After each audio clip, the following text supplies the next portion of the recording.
अस्सलाम वालेकुम नाज़रीन।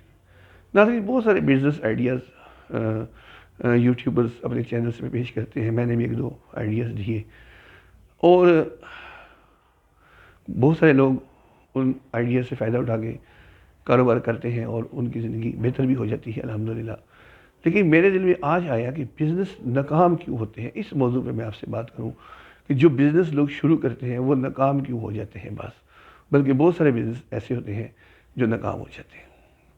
तो नाकाम बिज़नेस में की मिसाल मैं आपको फूड के बिज़नेस में दूँगा। मिसाल के तौर पे बहुत सारे लोग जो ज़्यादातर कारोबार शुरू करते हैं, आम तौर पे वो जनरल स्टोर का है, वो फूड का है, मतलब होटल है, बिरयानी है, पुलाव है। और ये बिज़नेसेस क्योंकि इसलिए ज़्यादा शुरू किए जाते हैं कि इनका तल्लुक खाने पीने के साथ है, हर आदमी ने खाना पीना है। तो ये बिज़नेस जल्दी कामयाब भी हो जाते हैं और कैश बिज़नेस होते हैं, इनमें क्रेडिट नहीं होता। रोज़ के रोज़ आपको पता चल जाता है आपने क्या कमाया या क्या नुकसान किया। तो ये बिज़नेस बहुत सारे लोग करते हैं। अब इन बिज़नेस में नाकामी भी सबसे ज़्यादा होती है। मतलब आप देखते हैं कि एक बिरयानी सेंटर खुला, खोलने वाले ने अपना वो ठिया जो होता है अच्छा गुजारे वाला स्टील का या एल्युमिनियम का बनाया, उसमें वो सारा सामान रखा, कुर्सी मेज़ रखे ओपन एयर में या दुकान में। और कुछ दिन बाद आपने देखा कि वो बंदा वहाँ नहीं है और वो चला गया है और उसका बिज़नेस ख़त्म हो गया है, नहीं चल सका। मैंने तो ऐसे बहुत सारे देखे, बल्कि कई लोगों को देखते ही पता चल जाता है ये मुश्किल है चलना। अब ये लोग क्यों कामयाब नहीं होते? ये फूड के बिज़नेस की मैं आपको बताने लगा हूँ। आप देखिए कि हर आदमी कोशिश तो करेगा ना कि मेरा खाना मज़ेदार हो, मेरी बिरयानी मज़ेदार हो, मेरा चावल मज़ेदार हो, ताकि लोग खाएं और फिर दोबारा आएं। अब अगर वो खुद बनाता है या कुक रखता है, दो ही छूटते हैं, या कुक से बनवाता है या खुद खुद बनाता है। लेकिन जब बना लेता है, अब इसको अगर ये पता है कि ये मज़ेदार है, बड़ी अहम बात मैं आपको बताने लगा हूँ। बहुत सारे लोगों को टेस्ट का पता ही नहीं कि टेस्ट होता क्या है। अब जिसको ये टेस्टी और मज़ेदार समझ के लेके मार्केट में जाता है, वो जब कस्टमर खाता है, मेरे जैसा आता है, वो देखता है तो बिल्कुल फीका है। ये तो बीमारों वाला खाना है, मरीजों वाला खाना है। ना इसमें नमक है, ना इसमें कोई मिर्च है, ना ये करारा है, ना नमकीन है। ये फीका फीका होली फैमिली के मरीजों का खाना हमें खिला रहा है। या चावल है तो वो गला हुआ नहीं है, सख्त है। तो वो घर से जो उठा के ले आया है, अगर उसे ये पता होता कि ये फीका है, ये करारा नहीं है, ये गला हुआ नहीं है, ये मज़ेदार नहीं है, तो जो खाएंगे वो तो बड़ी मुश्किल से तंग होकर खाएंगे और वापस तो वो बिल्कुल आने के हैं ही नहीं। और आज मेरा पहला दिन है, तो क्या वो खाना लेके आएगा या उसे आना चाहिए या गिरा देना चाहिए, कहीं और किसी को दे देना चाहिए फ्री में? ये फैसला आप खुद कर लें। लेकिन वो ले आता है। अब इसका क्या मतलब है? इससे खुद नहीं पता कि टेस्ट क्या है। ये इसी को टेस्ट समझता था, इसी का आदी था, इसे इसमें मज़ा आता था, क्योंकि इससे मज़ेदार कभी खाया ही नहीं था। अब लोगों के लिए उठा के ले आया। तो एक बात ये है कि टेस्ट का लोगों को पता ही नहीं कि टेस्ट होता क्या है। ये हकीकत है, बाज़ लोगों को नहीं पता टेस्ट क्या होता है, और जिसको टेस्ट समझते हैं वो टेस्ट नहीं होता है, और जब बाजार में लाते हैं तो फ्लॉप हो जाते हैं। इसी तरह कुछ लोग कुक से बनवाते हैं। अब तो वो यही समझते हैं कि ये तो एक प्रोफेशनल कुक मैंने रखा है, इसने तो बड़ा मज़ेदार ही बनाया होगा। तो मसालों की खुशबू भी आ जाती है, मसाले जब डलते हैं तो खुशबू आती है, तो खुशबू तो अच्छी लगती है। आदमी का ख्याल होता है चीज़ अच्छी बनी होगी। वो खा के देखता है तो कहता है ठीक ही है। और मेरे भाई ठीक ही है ना, अब ठीक ही है लोगों को नहीं चाहिए। लोगों को बहुत अच्छा मज़ेदार चाहिए, ठीक ही है नहीं चाहिए। अब ये जब उठा के लाता है, चंद दिन लोग खाना खाते हैं, या कभी किसी से बनवाता है, कभी किसी से बनवाता है, पीछे हाथ बदल जाता है। रोज़ एक नया खाना होता है और अच्छा उनमें से शायद एक दफ़ा आता है या कभी भी नहीं आता है। तो मेयार बरकरार ना रख सकने की वजह से फिर चावल कभी आप खरीदते हैं तो वो अच्छे वाला खरीद लेते हैं, कभी आप दरमियाने वाला खरीद लेते हैं, कभी आप सोचते हैं सस्ता ले लो ताकि बचत ज़्यादा हो जाए। वो बुरा चावल होता है, वो अच्छा नहीं होता, टेस्ट नहीं होता। वो मुख्तलिफ चावल जो आते हैं, पकाने वाला उनको हर दफ़ा एक तरीके से नहीं पका सकता। हर चावल के पकाने के तरीके में कुछ फ़र्क आता है, तो पकाने वाला भी कंफ्यूज हो जाता है, उससे भी गलतियाँ हो जाती हैं। कभी कोई चावल बहुत गल जाता है, कभी गलता ही नहीं है। तो इस तरह की हरकतों से बचत करने के चक्कर में, सस्ते चावल के चक्कर में और टेस्ट का पता ना होने की वजह से बिजनेस नाकाम हो जाते हैं। और एक सबसे बड़ी वजह इनमें से ये होती है, आम तौर पे जो एक चावल मज़ेदार भी बनता है, गुजारा कर टेस्ट में गुजारा करता है, कोई उसमें ऑयल थोड़ा डाल देता है, वो खुश्क होता है, वो हलक से नहीं उतरता है। हालांकि 1 चम्मच 1.5 ज़्यादा डालने से चावल तो ठीक हो जाता है, खर्चा तो इतना नहीं बढ़ता।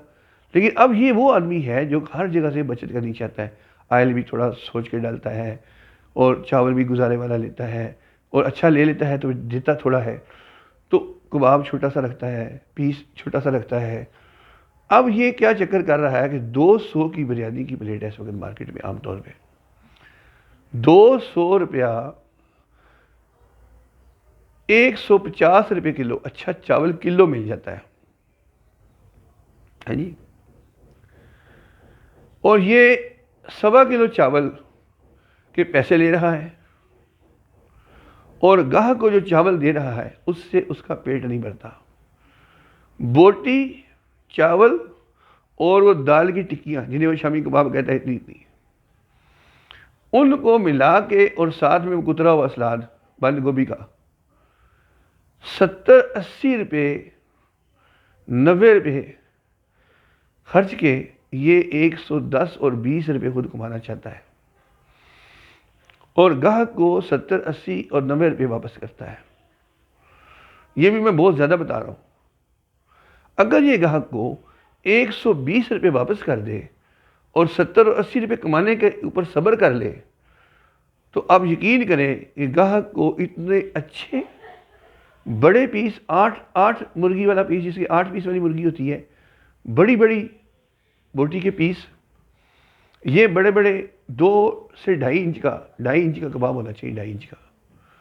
ये कबाब तो इतना होता है 1.5 इंच का, 2.5 इंच का कबाब, इतना बड़ा कबाब बन जाता है दाल का। अगर आप उसमें लोगों को अच्छा वापस करना चाहें, खुश करना चाहें, बड़ी बोटी, 2 बड़े कबाब और अच्छा रायता, एक जो छोटी सी वो बहुत होती है इनकी कटोरी सी,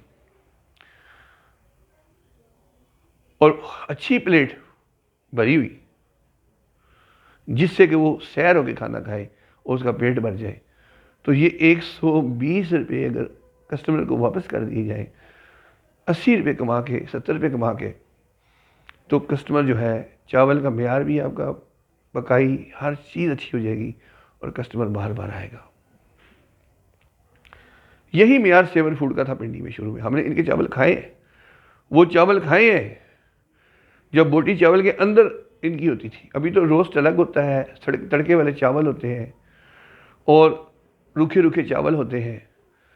अभी तो उनका नाम चल रहा है, उनकी क्वालिटी तो कुछ भी नहीं है, जाके कुछ मज़ा नहीं आता। लोग प्लेट में चावल छोड़ के चले जाते हैं, खाने तो आते हैं शौक से, प्लेट में छोड़ के चले जाते हैं। तो बात यह है कि जब आप इस तरह करेंगे तो फिर कारोबार कैसे चलेगा। मिकदार कम देने का बहुत ही मसला है। सालन की मिकदार, चने हैं तो वो थोड़े से देते हैं, चावल है तो वो थोड़े से देते हैं। आदमी को सैर होके खाना खाने के लिए सालन नहीं मिलता, ना चावल मिलते हैं, और पैसे लेते हैं 200 रुपया, और 120 रुपये की प्लेट लेते चनों की, 60 रुपये की हाफ प्लेट देते हैं। इतने पैसे लेके जब आप इस तरह काम करेंगे तो लोग कोई बेवकूफ़ तो नहीं है, अल्लाह ताला तो देख रहा है। फिर उसमें ना बरकत होती है, ना वो काम चलते हैं। तो फूड के काम में जायका, मियार, सफाई और मिकदार, ये चारों चीज़ें बहुत अहम है। जायका नहीं होगा तो सब खत्म, मियार और सफाई नहीं होगी तो वो वक्त चला जाएगा, और मिकदार कम देंगे तो सभी खफा होंगे आपके साथ। इसलिए कारोबार के अंदर नाकामी की जो वजूहात हैं उनको हम समझें, उनके ऊपर काबू पाएं, ताकि हमारे कारोबार चलते रहें, उनमें बरकत हो। उसके लिए हमें टेस्ट पहले पता करना पड़ेगा कि टेस्ट क्या है।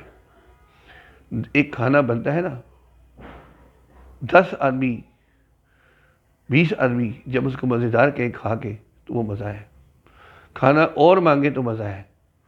टेस्ट का पता करना बहुत ज़रूरी है। ये एक अहम बात है जो लोगों को पता नहीं होती। तो मैंने कहा आज मैं इस मौजू पे बात करूं ताकि हमारे जिन भाइयों के कारोबार नाकाम होते हैं, ख़ास तौर पे बिज़नेस में, फूड के बिज़नेस में, उनको ऊपर मुझे बड़ा एक तरस आता है कि बेचारे कितनी मेहनत से एक मामला तैयार करते हैं, इन्वेस्टमेंट करते हैं, बड़ी हिम्मत से आके बर्तन और कुर्सियाँ और सब कुछ सजाते हैं और चंद दिन के बाद वापस चले जाते हैं। तो मैं जब भी देखता हूँ मुझे इससे दुख होता था। आज मैंने सोचा कि जो वजह मेरी समझ में आती है, जो मैंने देखी है, मैं अपने भाइयों को बताऊं कि कारोबार अगर आपने करना है फूड का तो सबसे अच्छा कारोबार है, ज़रूर करें, जगह मुनासिब हो और इन बातों का ख्याल रखें। इंशाल्लाह कामयाबी अल्लाह आपको देगा। अल्लाह हम सब का हामी नासर हो, हमारे कारोबार में बरकत डाले। आमिर हनफी को अपने YouTube channel news and views by Aamir से इजाज़त दीजिए। अल्लाह हाफिज़। पाकिस्तान जिंदाबाद।